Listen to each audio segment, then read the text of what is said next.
नमस्कार, मी पंजाब डक. आणखी 30 तारखेपर्यंत राज्यात भाग बदलत पाऊस पडणार आहे. पण सर्वांसाठी आनंदाची बातमी, 31 मे पासून ते 5 जून पर्यंत जेथे शेत तयार असेल तुम्ही लागवडी करू शकता, पेरणी करायची करू शकता. त्याच्यानंतर राज्यामध्ये 7 तारखेपासून परत राज्यात पावसाला सुरुवात होणार आहे. म्हणून हे अंदाज लागायचा. 7 जूनला परत वाढणार आहे, 8ला त्याच्यापेक्षा वाढत आहे, 9, 10, 11 असं वाढत जाणार आहे. म्हणून हे अंदाज लक्षात घ्यायचा.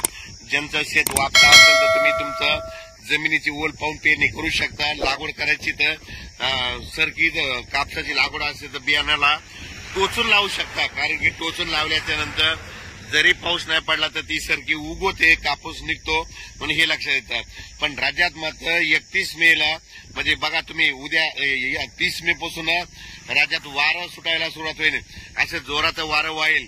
म्हणजे ते वारं जवळपास 5 तारखेपर्यंत 6 तारखेपर्यंत आणि 7 तारखेला परत राज्यामध्ये ठिकठिकाणी भाग बदलत पावसाला सुरुवात होणार आहे. म्हणून हा अंदाज लक्षात येतो. सांगायचं झालं तर तो पाऊस पूर्व विदर्भ, पश्चिम विदर्भ, मराठवाडा, पश्चिम महाराष्ट्र या ठिकाणी जरा जास्त प्रमाणावर आहे. म्हणून हे अंदाज लक्षात येतात. उत्तर महाराष्ट्रात देखील पाऊस राहणार आहे. म्हणून हे देखील लक्षात येतं.